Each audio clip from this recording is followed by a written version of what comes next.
really thought Russell Wilson was going to be out of Seattle this offseason. There seemed to be smoke billowing from the ground. But unfortunately for those of us that want to see everything burn, nothing happened. The Seahawks did what a competent team would do and addressed Wilson's concerns. Goddamn teams trying to stamp out issues before they become untenable.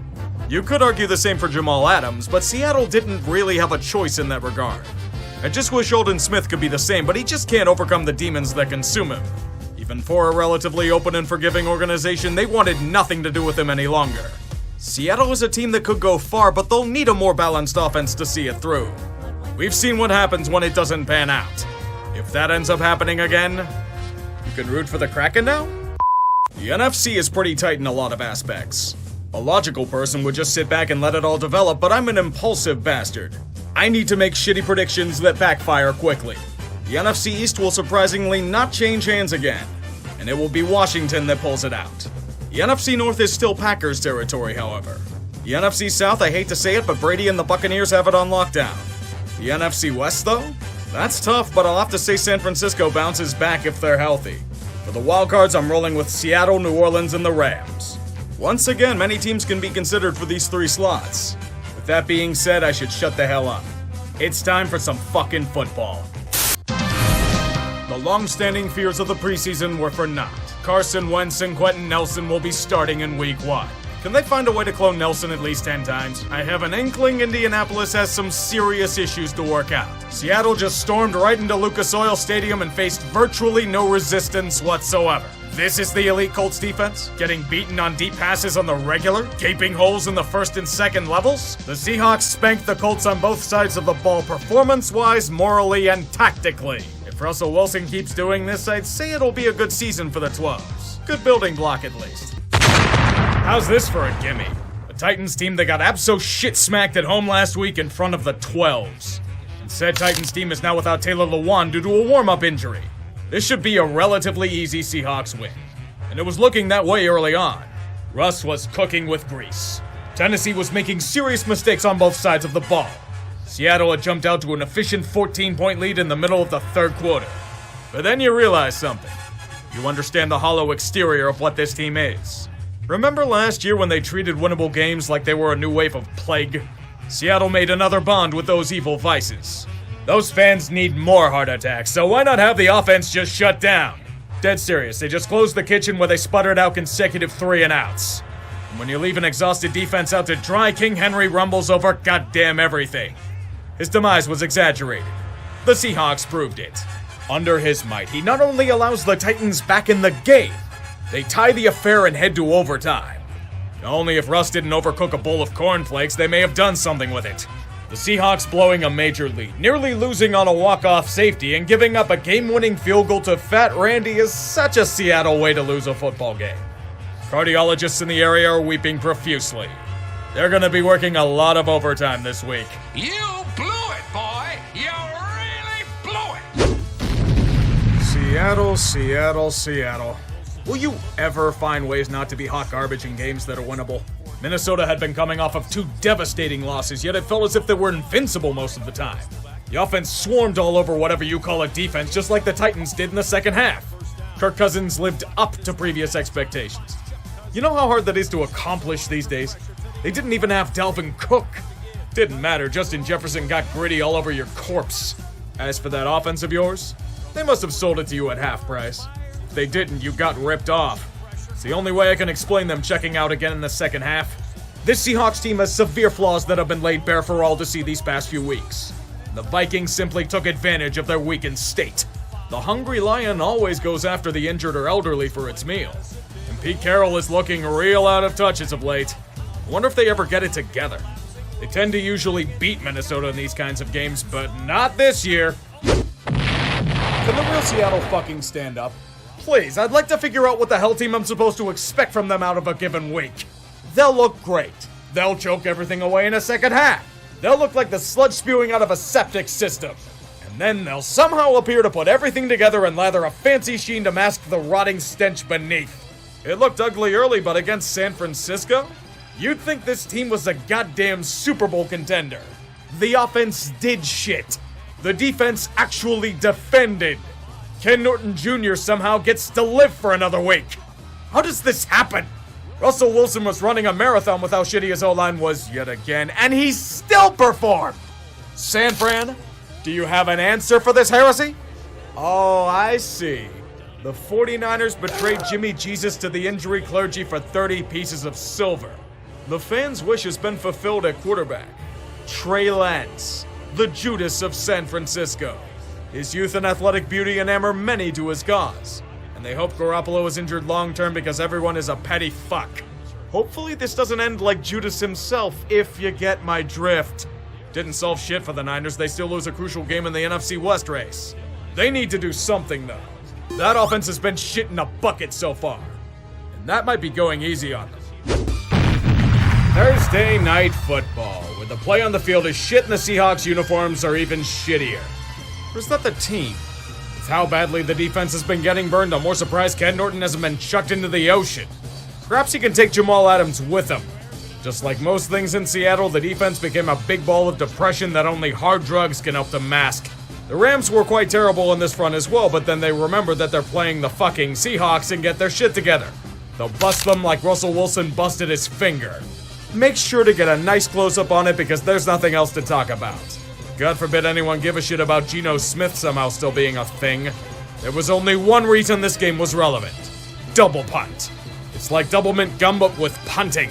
It may have been illegal as hell, but the play was too awesome to call back. I mean, come on, how can you nullify a double punt? It's fucking double punt! The Seahawks may have lost this game, but the meme column is an absolute win. Oh, Seattle. You thought you were complaining enough due to this frustrating season? How about we make that finger injury to Russell Wilson long-term? The guy who was bailing out this franchise and their bullshit has suffered the worst-case scenario. Boys, if Geno Smith can't keep doing what he did against the Rams, you're fucked. At least you have your first-round pick this year.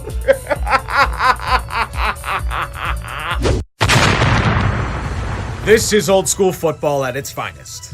Not really, it's more that both offenses are terrible and the defenses are carrying the brunt of the weight. How am I saying that about the Seahawks defense? I know Pittsburgh's is supposed to be good, but them? The Steelers are up by 14 at half though. Seattle's without Russell Wilson and harken back to the 2017 Packers without Aaron Rodgers. Then Pete Carroll yelled at them in the locker room and threatened to play an endless loop of Jordan Peterson podcasts.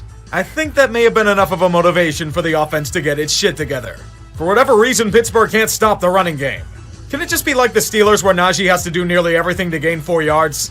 Apparently, Pittsburgh can no longer have easy games, as the Seahawks, under the guidance of Geno Smith, have tied the game. Dear God, kill us now.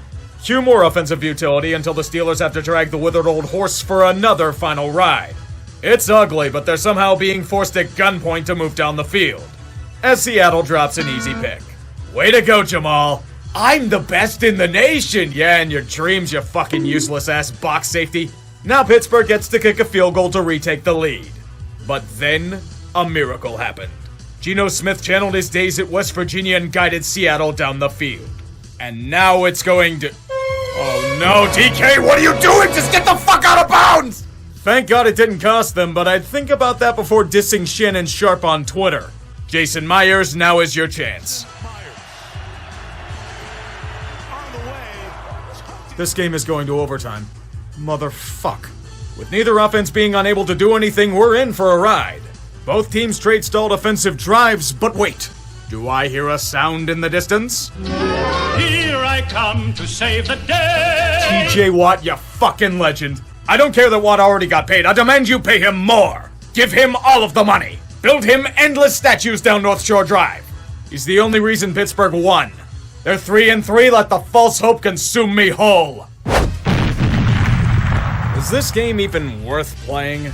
It's evolved into such a gigantic ball of nothing that it felt like I was eating chips with Olestra. Empty calorie, void of flavor, and leaves you with nothing but instant stomach pain and regret. You look at the score and think, wow, what a defensive battle, but don't. Both offenses were just sheer garbage. New Orleans overthrew everything and Seattle couldn't even throw a towel 5 yards without getting a coverage sack. All that happened of note was DK Metcalf having a long touchdown and beast mode saying fuck on national television. Could have had a blank screen for 58 minutes and had the same result.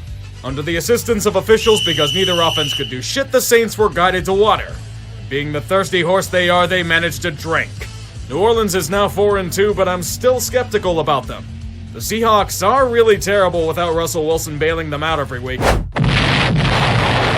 Do you think we forgot how terrible you've been as an NFL head coach, Urban?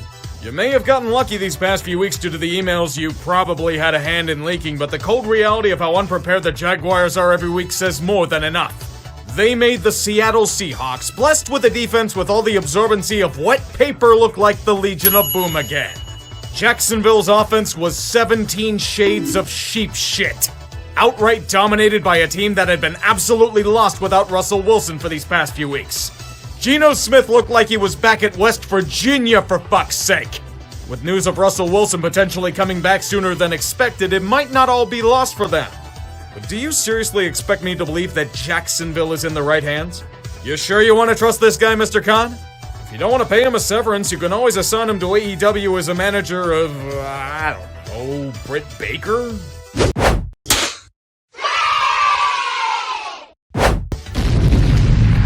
There's not just one quarterback making his return in Green Bay, but two of them. Aaron Rodgers in his heel turn to pursue the ultimate State Farm quotas return from COVID protocol. Russell Wilson, in honor of his constant bailouts of Seattle's ineptitude over the years, is back from his finger injury as well. At legendary Lambeau Field, it's the perfect recipe for next to no offensive production whatsoever. You can almost say they were immunized against it. You suck! Okay, fine, you're right, I made that shitty joke last week, but it's still true. It was more of an issue with the wind conditions around the stadium than anything else. Even then, I have to give credit to Green Bay for holding strong on defense. When taking into account all of their injuries, it's not bad work for them. They managed to shut out Russell Wilson's Seahawks for the first time in his NFL career. Chef Russ was obviously out of season. He was undercooking everything tonight. It may have taken over 3 quarters, but the Packers finally got it together and managed to score this thing called a touchdown. It's good enough to rebound off last week's loss. Do you know they now hold the number 1 seed in the NFC? Crazy but true. They beat Arizona earlier, so they get tiebreaker. The NFL, folks. If there was an unofficial end to a season for a team, the Seattle Seahawks just had it happen. Arizona is on the road hobbled once again. They are without Kyler and DeAndre for a 3rd straight game. Despite this fortuitous advantage, Seattle just can't do anything. It was a frustrating endeavor for anyone in attendance. The problem for them wasn't the defense getting gashed, they tried to hold their own. It was in their offense. Word of advice, boys. Try disconnecting and reconnecting the router. You're so goddamn out of sync that it's holding up the entire enterprise. Pure lag to the point where the Seahawks don't even notice that the Cardinals are having a tough time putting field goals in between the uprights. Despite everything they've done to sabotage themselves, Seattle is only down by 3 in the 4th. All they have to do is make one stop. Just one goddamn stop. Please, for the poor bastards in attendance, make a fucking stand! The only thing holding is Jamal Adams near the goal line. Death by an ironically dull and lifeless dagger. Arizona wins a game Seattle needed badly. Dreams of playoffs fade faster than DK Metcalf after flipping out on Shannon Sharp on Twitter. Can you guys do me one favor, though? If the fans are gonna jump off the ledge, at least do it in 12s. Monday Night Football always gets the matchups that look okay in August, but are garbage tier by game time. Both of these teams don't deserve to be anywhere near the playoffs this season, but they're still holding out hope that they won't spew diarrhea like a FedEx Field sewage pipe bursting. For the 2nd time in 3 months. Ron Rivera's game plan worked to perfection. For about 4 quarters, we watched grass grow on the field. Washington put Seattle to sleep by simply holding onto the ball for as long as possible. It was working, too. Chef Russ's offense is fucking putrid. You sure it was a good idea to bring Russell Wilson back so early? He's either not fully healthy or I don't want to consider other options. The only highlight of the first half was on an extra point. A blocked field goal scooped up and ran back for a 2-point conversion by the same man. A fat man hat trick. Bless the gods for this bounty, for it's the only offense Seattle will have most of the game. The Seahawks had 5 3-and-outs and 1 first down well into the fucking second half. They're lucky that Washington is down their kicker thanks to said greatest play ever. As they strangle life away in the 4th quarter, they can't kick a field goal to seal the deal. So 4th downs will have to be converted. Do they get into the end zone near the goal line? Hell no, we need last-minute drama. Chef Russ then becomes the kid who forgets to do a homework assignment, so he rushes everything while eating breakfast before he gets on the goddamn bus in the morning, and voila! Wilson throwing. Got a man wide open. It's The kid who did the bare minimum got it done. But there was one problem. Wilson, all sorts of time, throws, and it is intercepted. There were questions on the back. Too late for Seattle. And a recovered onside kick that didn't travel far enough confirmed it. Seahawks, you thought your season was all but over last week? This game was the dagger. For the NFC, we now have a new 7th seed in the playoff race. The football team. The NFC is that top-heavy? You will never convince me that adding a 7th seed was a good idea for the NFL. Seattle's season may be all but done at this point, but let me put it to you this way. When one of your main rivals is on your doorstep, don't you believe it's wise to sabotage any playoff aspirations they may have? There is no top draft pick to tank for. They traded it for a box safety. They do have pride in the opportunity to be a massive spoiler. San Fran does have an early lead, but we know who the Seahawks go to when they need to be bailed out from their own incompetence. Russell Wilson and the ground game. Seattle didn't bring in Adrian Peterson just so they could allow him to collect a few more bucks on his pension. They did it in the foolish ambitions of saving their season. Both teams trading blows. Touchdown after touchdown surrendered in the first half, but afterwards, a defensive struggle and pure shit show. Fumbles on the opening drive, interceptions in the red zone complemented by Jimmy Jesus being crucified for a safety in what could be described as impressive tactics to tie the game up. The punting may be furious, but the Seahawks rediscovered their offensive magic to secure a touchdown lead. They have the Niners right where they want them, trapped in the most devious of Pete Carroll's schemes, overpowered by their once great offensive might, and all they have to do is slide it in to win both the babe and the night. That deal with the local hospitals never lapsed, did it? How else would you explain fumbling at the fucking 1-yard line? Sadly for Seattle, they cannot get another safety, and the 49ers are doing everything they can to try and get the babe on the rebound. They have 4 minutes. They're going to milk as much time as they can moving down the field. The 12s are the ones that should be sweating here.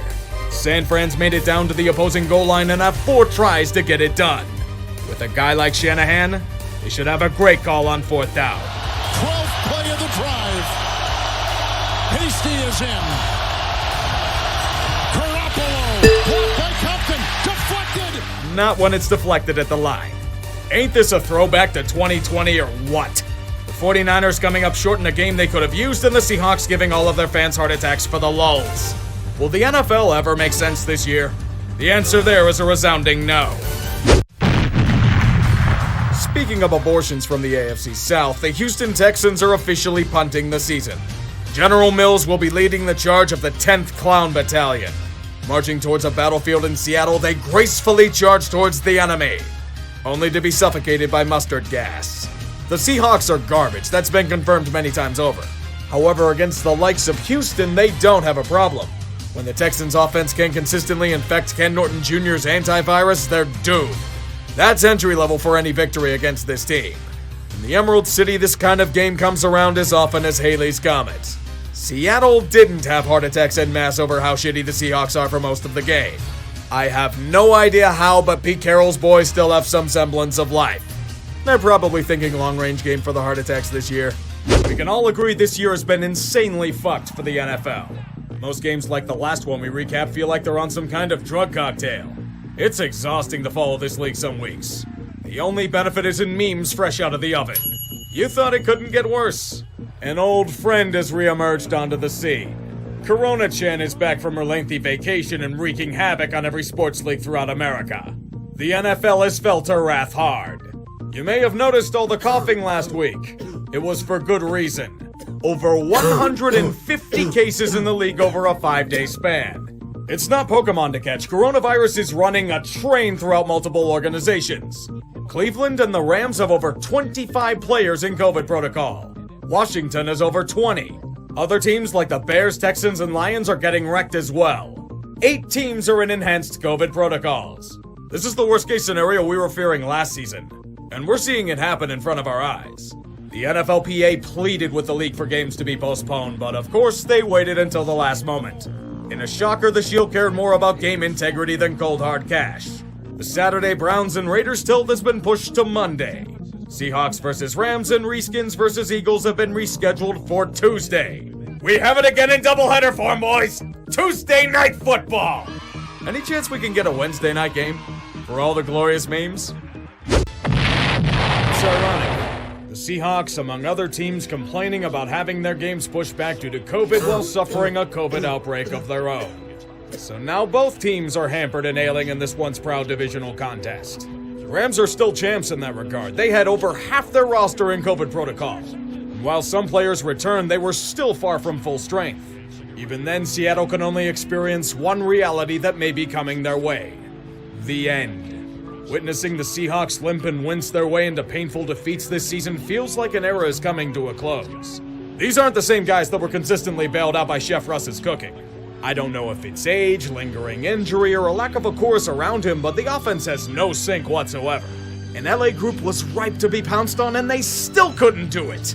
The worst part was that their defense did everything they could to stymie the Rams' attack, yet it was their comrades that let them down. When things somehow couldn't get worse, ref ball fucks them with a blatantly missed pass interference call because the guy throwing it isn't Tom Brady. With every gash slowly breaking them, the Seahawks lose and suffer their first losing season in a decade. All good things must come to an end, and that includes the era of Carroll and Wilson. Those trade rumors with Chef Russ are starting to sizzle. When there's smoke, there's usually heartbreak. Just not for the Rams, they'll kick you into the dust. There's nothing like football being played in a winter wonderland. The frozen tundra of Chicago playing host to an irrelevant match with the Seahawks. It's always a good time, but the hell do you mean it's in Seattle? Some kid's having fun with play game in Madden, isn't he? I can reinforce this belief with the Bears starting quarterback today. 3 beautiful words we haven't said in a while. Big Dick Nick. He has returned from his voluntary exile thanks to several injuries, and he will deliver Chicago an efficient game in this Christmas season. To be fair, it is against Ken Norton Jr.'s antivirus, but the offense is showing something it rarely has all year. Life. The same can't be said for Seattle. For years, they have been getting bailed out by a relentless rushing game and Russell Wilson pulling 20 rabbits out of his ass. They no longer have such luxuries these days. They may be leading in the second half, but in the greatest shocker of them all, the offense stalls out and Chef Russ's cooking duds. Golden opportunities to extend their lead are squandered whenever they arise. The only consistency on the Seahawks is shooting themselves in the foot. Even on defense, against an offense as putrid as the Bears, they find ways to implode. At the end of the day, it all comes to a head as Chicago pushes forward with 2 minutes left. Foles, end zone, and this time it is caught by guess who? Jimmy Graham! But hold up, St. Nick has a gift for you too, Seattle. Foles, design roll. Foles, back in the end zone, and it's Demir Bird, and he makes the catch and converts! A dagger in the back. No matter the past, Russell Wilson doesn't have the magic he used to. There is only defeat by 1 point. An era of smoke and mirrors might be coming to an end, and the only thing that will remain is a Super Bowl overshadowed by a meme. Don't feel bad, Seattle. No one else will.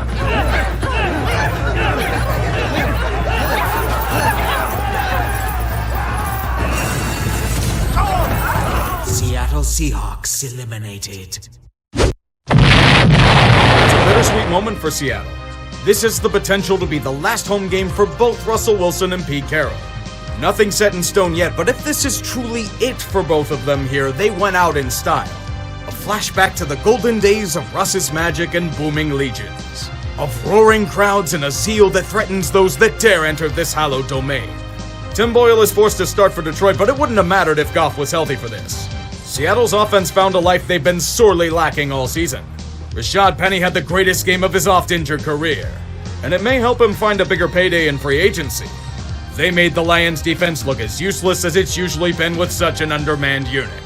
This one was meaningless in the grand scheme of things, but this might be some form of closure, an ending to the greatest era in this franchise's history. You just wish it could have been more, but that's getting into speculation. The Jets can be pissed off elsewhere. The only thing the Cardinals have to fight for is the slightest of chances to win the NFC West in a home playoff game. It was in front of them, but even then they couldn't do it. Seattle had little to play for besides bragging rights, but they came out here duking like they were back in their heyday. Russ Wilson cooking up touchdowns and long passes to his receivers all game. They were able to keep pace with Arizona's high-flying offense for the most part. And Rashad Penny, what can you say about him? He's gone from a guy about to be cast off in free agency to a potentially vital part of this franchise in the matter of a month. 190 yards on the day, helping the Seahawks to make the Jets' first rounder that much worse. Still in the top 10, but their year ends on a high note with a winning streak. Plus, Pete Carroll should be back. I'll leave that up to you if that's good or not. But what about the Cardinals? Their loss means the Rams automatically win the NFC West. It's another weekend to a season which has been a hallmark of Cliff Kingsbury's teams. What the hell happened to that defense?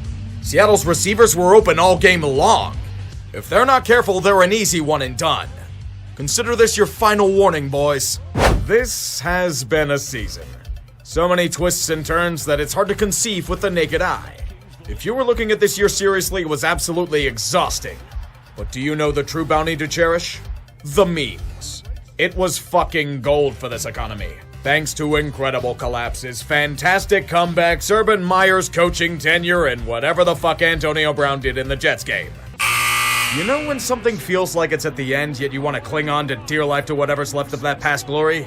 Why do I get the feeling that the Seahawks are there? This year fell off from the beginning. Maybe it was that embarrassing loss to the Titans at home in week 2. Maybe it was the offense's failure to launch in more than a few circumstances, but something didn't feel right. Perhaps those fears manifested in Russell Wilson's finger injury. Once his throwing hand was damaged, after that sluggish start, goodbye playoff hopes. Geno Smith ain't driving you anywhere besides suboptimal playland. The whole offense performed like shit.